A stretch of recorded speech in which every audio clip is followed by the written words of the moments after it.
teman-teman, kami dari kelompok 11 kelas AC307B. Selamat menyaksikan video presentasi kami. Enjoy!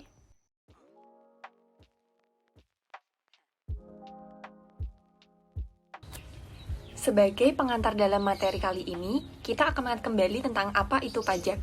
Jadi pajak merupakan peralihan kekayaan dari rakyat untuk kas negara yang digunakan untuk membiayai pengeluaran rutin dan surplusnya digunakan sebagai public saving atau dengan kata lain sebagai sumber yang utama bagi public investment. Dalam perpajakan juga digunakan untuk menentukan tarif bagi pajak bagi bentuk usaha yang memiliki dasar hukum. Nah, pada kesempatan kali ini, kami akan menjelaskan mengenai bentuk usaha apa saja yang akan dibahas oleh dan juga diakui oleh hukum. Antara lain ada PT, usaha persekutuan atau CV, firma dan kongsi, ada usaha perseorangan, usaha koperasi, dan usaha organisasi nirlaba atau yang seringkali kita sebut sebagai yayasan.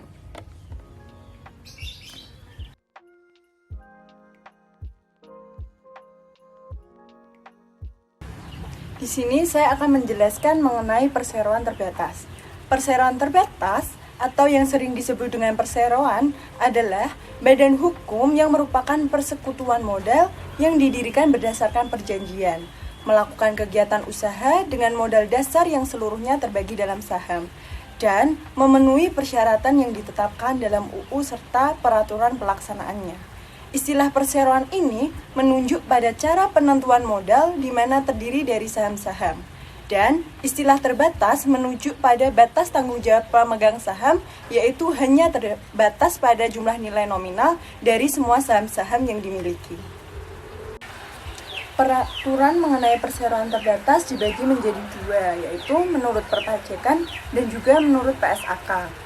Menurut perpajakan, perseroan terbatas merupakan salah satu bentuk badan hukum entitas bisnis yang banyak digunakan di Indonesia, yang didirikan dengan berdasarkan hukum Undang-Undang Nomor 40 Tahun 2007 tentang perseroan terbatas.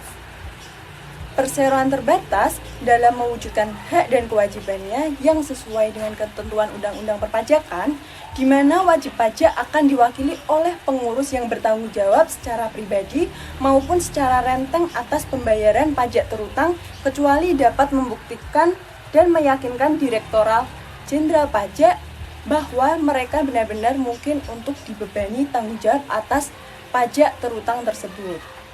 Perseroan terbatas dikenai PPh sebesar 25% dari net income dan ada kewajiban untuk membagi dividen sebesar 10%.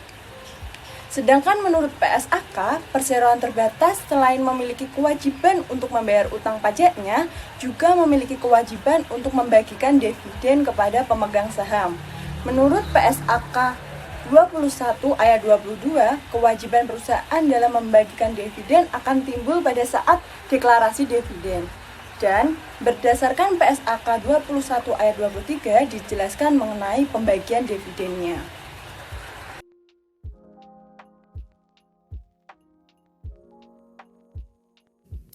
Usaha persekutuan yaitu CV, firma, dan kongsi.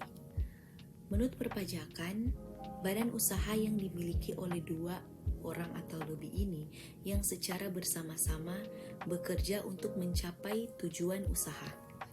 Pada tanggal 1 Agustus 2018, pemerintah RI telah membuat Peraturan Menteri Hukum dan HAM nomor 17 tahun 2018 tentang pendaftaran persekutuan komanditer, persekutuan firma, dan persekutuan perdata. Jika melihat pada pengaturan pendirian persekutuan perdata, firma, dan VC dalam KHU Perdata dan KHUD, pendirian relatif lebih mudah karena tidak ada kewajiban untuk memesan nama seperti yang diatur dalam Permenkumham. Kemudian itu yang selanjutnya ada usaha persekutuan menurut PSAK.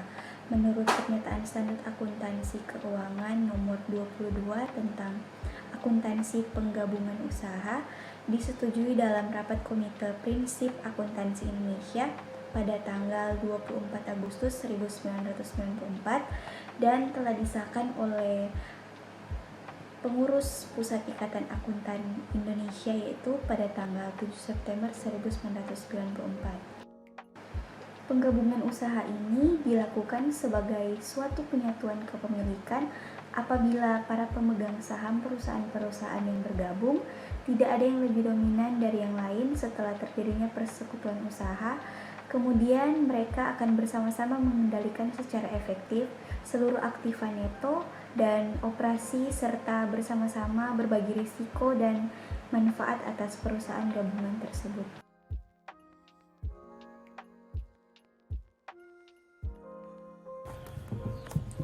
Usaha perseorangan dalam perpajakan. Usaha perseorangan akan dikenakan pajak penghasilan yang sudah diatur dalam Peraturan Pemerintah Nomor 23 Tahun 2018, di mana ketika sebuah usaha perseorangan memiliki peredaran bruto tidak melebihi 4,8 miliar dalam 1 tahun pajak, maka usaha perseorangan tersebut dapat memanfaatkan fasilitas pengenaan PPh dengan tarif final sebesar 0,5%. Sedangkan untuk usaha perseorangan yang memiliki peredaran bruto melebihi 4,8 miliar dalam 1 tahun pajak, maka akan dikenakan tarif progresif sebesar 5% hingga maksimum 30%, sesuai dengan tarif PPh pasal 17 ayat 1. Nah, sekarang kita masuk pada usaha perseorangan menurut PSAK. Menurut PSAK 21 mengenai akuntansi ekuitas, sebuah usaha perseorangan bukanlah suatu badan hukum dan modalnya tidak terbagi atas saham. Hak kekayaan pribadi pemilik perusahaan akan terikat pada utang usaha perseorangan.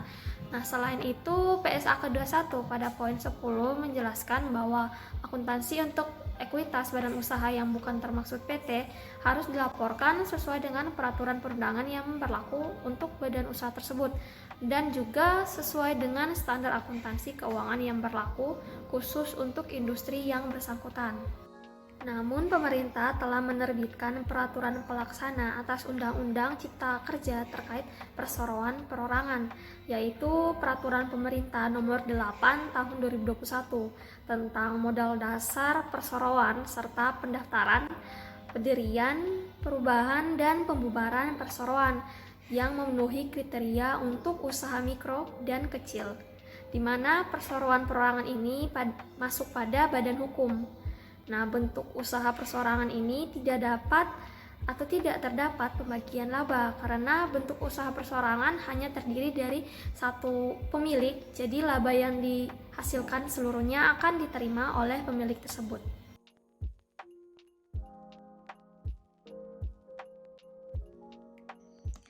Nah, berikutnya adalah usaha koperasi. Koperasi adalah salah satu bentuk badan hukum entitas bisnis yang cukup banyak digunakan di Indonesia yang didirikan dengan payung hukum Undang-Undang 25 tahun 1992 tentang perkooperasian.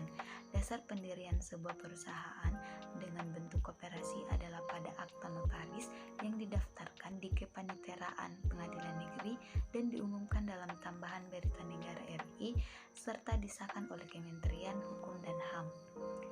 Nah, pada prinsipnya, koperasi dapat melakukan kegiatan di hampir semua bidang usaha, sehingga atas penghasilan koperasi yang disebut sisa hasil usaha merupakan objek pajak penghasilan yang dikenakan tarif PPh badan dengan tarif tunggal 28% pada tahun 2009 dan tarif 25% pada tahun 2010 dan seterusnya. Nah, selanjutnya, koperasi menurut Ikatan Akuntansi Indonesia dalam Pernyataan Standar Akuntansi Keuangan atau PSAK nomor 27 adalah koperasi adalah badan usaha yang mengorganir pemanfaatan dan pendayagunaan sumber daya ekonomi para anggotanya atas dasar prinsip-prinsip koperasi dan kaidah usaha ekonomi untuk meningkatkan taraf hidup anggota pada khususnya dan masyarakat daerah kerja pada umumnya. Dengan demikian, koperasi merupakan gerakan ekonomi rakyat dan perekonomian nasional. Perlakuan pada usaha koperasi. Yang pertama yaitu perlakuan perpajakan koperasi. Penghasilan koperasi yang disebut sisa hasil usaha atau SHU merupakan objek pajak penghasilan yang dikenai tarif PPh badan dengan tarif tunggal 28% pada tahun 2009 dan tarif 25% pada tahun 2010 dan seterusnya. Beberapa fasilitas insentif pajak penghasilan dan yang dikecualikan dari pajak dalam Undang-Undang PPh Nomor 36 Tahun 2008 yang berlaku bagi koperasi antara lain. Yang dikecualikan dari objek pajak adalah harta hibah dan bantuan atau sumbangan kepada koperasi sepanjang tidak ada hubungan dengan usaha pekerjaan, kepemilikan atau penguasaan di antara pihak-pihak yang bersangkutan, yang diatur pada pasal 4 ayat 3 huruf A Undang-Undang PPh Nomor 36 Tahun 2008. Kemudian sisa hasil usaha atau SHU yang dibayarkan oleh koperasi kepada anggotanya tidak dipotong PPh pasal 23 yang diatur pada pasal 23 ayat 4 huruf F Undang-Undang PPh Nomor 36 Tahun 2008. Lalu dividen atau bagian laba yang diterima atau diperoleh dari penyertaan modal pada badan usaha yang didirikan dan bertempat kedudukan di Indonesia dengan syarat dividen tersebut berasal dari cadangan laba yang ditahan. Kemudian berdasarkan peraturan pemerintah nomor 15 tahun 2009 PPh tentang hubungan simpanan yang dibayarkan oleh koperasi kepada anggota koperasi perorangan, besarnya pajak penghasilan atau final adalah 0% untuk penghasilan berupa bunga simpanan sampai dengan Rp240.000 per bulan atau 10% dari jumlah bruto bunga untuk penghasilan berupa bunga simpanan lebih dari Rp240.000 per bulan. Tarif baru bagi usaha mikro kecil dan menengah atau UMKM. Insentif ini khusus untuk UMKM berbadan hukum yang memiliki omset di bawah 4,8 miliar per tahun atau 400 juta rupiah per bulan. Diberikan insentif pemotongan tarif PPh sebesar 50% dan tarif pajak normal sebesar 25% oleh pemerintah.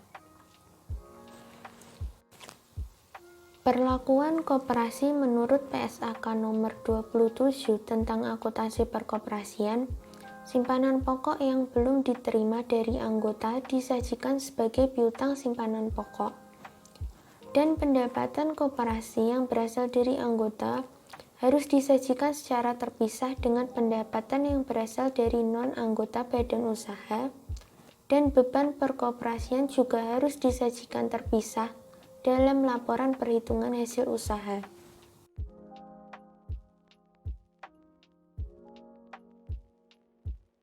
Menurut perpajakan adalah salah satu bentuk badan hukum entitas bisnis yang cukup banyak digunakan di Indonesia, yang didirikan dengan payung hukum UU Nomor 16 Tahun 2001 tentang yayasan. Pendirian sebuah perusahaan dengan bentuk yayasan didasarkan pada akta notaris yang didaftarkan di Kepaniteraan Pengadilan Negeri dan diumumkan dalam tambahan berita negara RI, serta diperlukan adanya pengesahan dari Kementerian Hukum dan HAM. Dalam yayasan, tanggung jawab perusahaan dibebankan kepada pengurus. Tuan pajak dalam yayasan sebagaimana pada bentuk badan usaha lainnya. Pada prinsipnya, yayasan dapat melakukan kegiatan di hampir semua bidang usaha, sehingga atas penghasilan yayasan yang disebut dengan juga sisa hasil usaha atau SHU merupakan objek pajak penghasilan yang dikenakan tarif PPh badan dengan tarif tunggal 28% dan tarif 25% dan seterusnya. Pengakuan penghasilan maupun biaya pada yayasan sama dengan badan usaha lainnya. Di sini saya akan menjelaskan tentang organisasi negara atau juga dengan yayasan. Menurut Undang-Undang UU Nomor 15 Tahun 2001 tentang yayasan adalah badan hukum yang terdiri atas kekayaan yang dikisahkan dan diperuntukkan untuk mencapai tujuan tertentu, kemudian sosial, keagamaan, dan kemanusiaan, dan tidak mempunyai anggota. Walaupun memiliki pembina dan pengurus yang pengawas, namun ketujuannya tidak bertindak sesuai dengan baik, sehingga tidak boleh ada pembagian hukum usaha kegiatan kepada ketiga pihak tersebut. Dengan begitu, pengurus yayasan memiliki kewajiban untuk memenuhi laporan secara tulis yang memuat sekurang-kurangnya laporan keadaan dan kegiatan yayasan dan laporan keuangan. Yayasan yang wajib diaudit menurut UU Nomor 28 Tahun 2004 tentang perubahan atas UU Nomor 15 Tahun 2001 adalah yayasan yang menerima bantuan negara luar negeri atau BPN lebih dari 5 juta atau memiliki aset di luar harga wakaf lebih dari 20 miliar. Yayasan tersebut harus mengisi laporan keuangan sesuai dengan standar akuntansi keuangan yang berlaku, dan ikhtisar laporan tersebut harus diumumkan dalam surat kabar. Hasil audit disampaikan kepada pembina yayasan dan diteruskan kepada menteri dan instansi yang terkait. Mengikuti ketentuan dalam PSAK 45 yang sekarang berubah menjadi PSAK 35 dalam pelaporan dan edaran tetap PSAK umum yang tergantung dari akuntabilitasnya. Pengurus dan anggota tidak berhak atas aktivitas yayasan sehingga aktivitasnya yayasan disebut aset bersih. Aset bersih dikategorikan aset mikro tidak terikat, terikat temporer, dan tidak terikat. Jika di dalam yayasan tersebut tidak ada pemisah atas aset mikro karena semua tidak terikat, maka dapat disajikan hanya aset mikro. Pencatatan dapat dilakukan dengan mengikuti jenis usaha dari yayasan tersebut.